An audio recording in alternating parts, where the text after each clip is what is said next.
আজকে আমি শেয়ার করব গ্রাম বাংলায় বিখ্যাত অপূর্ব স্বাদের গুড় পিঠে বা আরসে পিঠে। এই পিঠেটি দেখতে যেমন হয় বন্ধুরা, খেতে হয় দুর্দান্ত স্বাদে। আর পিঠেটিকে বানিয়ে 1 মাস পর্যন্ত স্টোর করেও খাওয়া যায়। খুব সহজেই এবং খুব কম সময়ের মধ্যে পিঠেটি বানিয়ে নেওয়া যায়।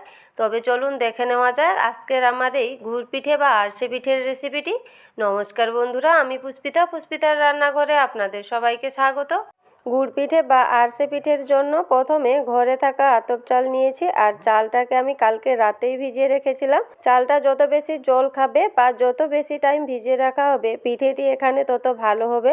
আর একটা বাটির মেজারমেন্ট করে এখানে আমি 1.5 বাটি চাল নিয়েছি, ওজনে 250 থেকে 300 গ্রামের মতো হবে। এরপর চালটা থেকে জলটা ঝরিয়ে নিব। চালটা থেকে জলটা ঝরিয়ে নিয়েছি, আর কত সুন্দরভাবে ভিজে গেছে দেখুন। আর একটা পরিষ্কার সুতির কাপড় নিয়েছি, তাতে জল ঝরানো চালটা দিয়ে দিব। এরপর কাপড়ে খুব ভালোভাবে চালটাকে ছড়িয়ে মুছে নিব। চালটাকে কখনোই ফ্যানের তলায় বা রোদে শুকাতে যাবেন না, এইভাবে কাপড়ের উপর দিয়ে হালকা হাতে মুছে নেবেন। আর কাপড়ের উপর মিনিমাম 10 থেকে 15 মিনিট ছড়িয়ে রাখলেই খুব সুন্দরভাবে শুকে যাবে। আর বেশি এখানে চালটাকে শুকোতে যাবেন না, এইভাবে যাতে হালকা একটু ভিজে থাকে। এরপর অল্প অল্প গ্রাইন্ডিং জারে চাল দিয়ে খুব ভালোভাবে গুঁড়া করে নিতে হবে। এখানে দেখুন খুব ভালোভাবে মিহি করে গুঁড়াটা করে নিয়েছি। এরপর চালের গুঁড়াটাকে একটু চেলে নিব, যাতে যদি কোনো গুটলি থাকে তো বেরিয়ে যাবে। আর এই পিঠের জন্য চালটাকে ভিজিয়েই এইভাবে গুঁড়োটা করে নিতে হবে। আগে থেকে যদি চালের গুঁড়ো করে রাখা হয় তাহলে তাতে পিঠেটি কিন্তু ভালো হবে না। সাথে সাথেই চালটাকে ভিজিয়ে গুঁড়োটা করে নিতে হবে। চেলে নেওয়ার পর চালের গুঁড়োটাকে হাত দিয়ে চেপে এইভাবে সেট করে নিতে হবে, যাতে চালের গুঁড়োটা বেশি শুকিয়ে না যায়। একইভাবে এখানে সমস্ত চালের গুঁড়ো করে নিয়েছি। এরপর হাত দিয়ে চেপে ঢাকা দিয়ে রেখে দিচ্ছি, যাতে বেশি চালের গুঁড়োটা শুকিয়ে না যায়। এদিকে একটা কড়াইতে 1 বাটি গুড় নিয়েছি, মিনিমাম 250 গ্রামের মতো। তাতে দিয়ে দিলাম হাফ বাটি জল। জলটা দেওয়ার পর গুড়টাকে এখানে হাই ফ্লেমে মিনিমাম 3 থেকে 4 মিনিট মতন খুব ভালোভাবে ফুটিয়ে একটা পাক করে নিতে হবে। এই পিঠের জন্য গুড়ের পাকটা খুবই গুরুত্বপূর্ণ। এইভাবে গুড়টা যখন ফুটে আসবে, পাকটা হয়েছে কি না একটা প্লেটে জল নিয়ে গুড়টা দিয়ে চেক করে নিতে পারেন। এখানে 1 চামচ গুড় দেওয়ার পর দেখুন গুড়টা জলে মিশে যাচ্ছে, এক সাইডে গুটিয়ে আসছে না। এখনও কিন্তু গুড়ের পাক হয়নি, আবারও 1 মিনিট মতন ফুটিয়ে পাক করে নিব। 1 মিনিট পর আবারও 1 চামচ জলে দেওয়ার পর দেখুন গুড়টা কিন্তু ছড়িয়ে যাচ্ছে না, এক সাইডে গুটালে গুটিয়ে যাচ্ছে, আর একটা নরম চকলেটের মতন হাতে লাগছে। এইভাবেই গুড়ের পাকটা করে নিতে হবে। এখানে গুড়ের পাকটা সম্পূর্ণ রেডি হয়ে গেছে। এর থেকে বেশি শক্ত করা যাবে না, তাহলে পিঠে আর ভালো হবে না। একটু ফ্লেভার ভালো আনার জন্য 2টা এলাইচিকে থেতো করে দিয়ে দিলাম, আর 1 চামচ নিয়েছি মৌরি, 1 চামচ নিয়েছি সাদা তিল। এগুলো সম্পূর্ণ অপশনাল, তবে দিলে পিঠেটি খেতে একটু ভালো লাগে। সব কিছু মিশিয়ে নেওয়ার পর এখানে গ্যাসের ফ্লেমটাকে সম্পূর্ণ বন্ধ করে নিব। বন্ধ করার পর যে ঢাকা দিয়ে চালের গুঁড়োটা রেখেছিলাম, তা থেকে অল্প অল্প করেই চালের গুঁড়া দিব। একসাথে দিলে চালের গুঁড়া একটা দেলা হয়ে যাবে, তাই অল্প অল্প করে দিয়ে গুড়ের সাথে চালের গুঁড়োটাকে খুব ভালোভাবে মিশিয়ে নিতে হবে। এই পিঠের জন্য গুড়ের পাকটা খুবই গুরুত্বপূর্ণ, খুব ধ্যান রেখেই গুড়ের পাকটা করতে হবে। এখানে অল্প অল্প করে সমস্ত চালের গুঁড়ো দিয়ে খুব ভালোভাবে গুড়ের সাথে মিশিয়ে নিয়েছি। আর ঠিক এইভাবেই পাতলা রাখতে হবে, বেশি শক্ত করা যাবে না বা এর থেকে বেশি পাতলা করা যাবে না। এইভাবে পাতলা রাখলে পরে আবারও একটু শক্ত হয়ে যায়, তাই এইরকমই পাতলা রাখতে হবে। খুবই সামান্য পরিমাণ নিয়েছি নুন, নুনটা দিলে মিষ্টিটা একটু ব্যালেন্সে থাকে। আর নিয়েছি বড় 1 চামচ ঘি, ঘিটা দিলে ব্যাটারটা আর শুকিয়ে যাবে না, আর পিঠের স্মেলটাও খুব ভালো আসবে।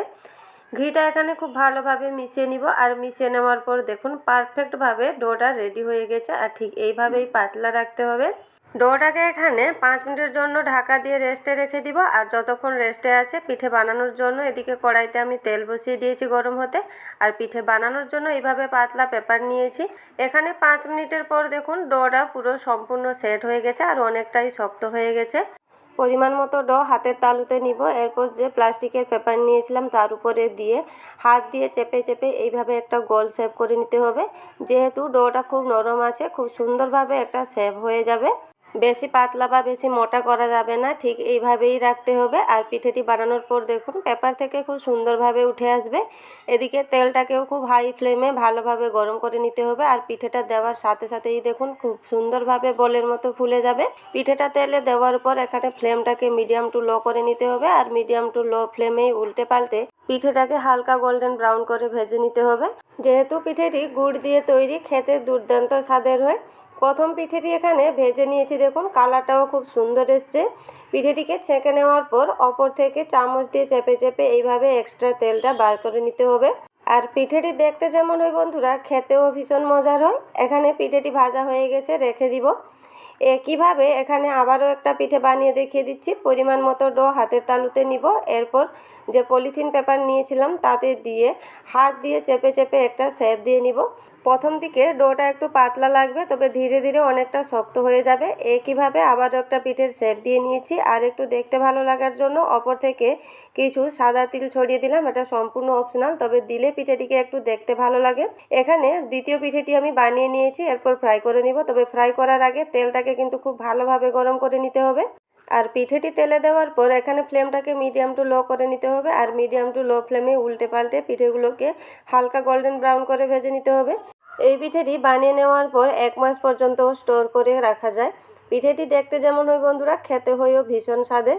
আর পিঠেটি ছেঁকে নেওয়ার পর অপর থেকে এইভাবে চামচ দিয়ে চেপে এক্সট্রা তেলটা বের করে নিতে হবে। পিঠেগুলোকে ছেঁকে নেওয়ার পর দেখুন দেখতে কতটা সুন্দর লাগে। আর একইভাবে এখানে সব কটা পিঠে আমি ভেজে নিয়েছি। পিঠেগুলোর খুব সুন্দর একটা কালার এসছে। আর পিঠেটিকে বানানো তো খুবই সোজা, খুবই কম উপকরণ দিয়ে চটজলদিও বানিয়ে ফেলা যায়। আর বানিয়ে 1 মাস পর্যন্ত স্টোর করেও রাখা যায়। পিঠেগুলো অপর থেকে খুবই খাস্তা এবং মুচমুচে হয়, আর ভেতরে হয় পুরো সফট। এখানে একটা আমি পিঠে ভেঙেও দেখিয়ে দিচ্ছি ভেতরে কতটা সফট হয়েছে। আজকের আমার এই রেসিপিটি কেমন লাগলো কমেন্ট বক্সে অবশ্যই জানাবেন। যদি ভালো লেগে থাকে তাহলে চ্যানেলটিকে প্লিজ সাবস্ক্রাইব করে পাশে থাকবেন। আজকের মতো এই পর্যন্তই। নমস্কার বন্ধুরা, আবার দেখা হবে নতুন কোনো রেসিপিতে। ভালো থাকবেন, সুস্থ থাকবেন।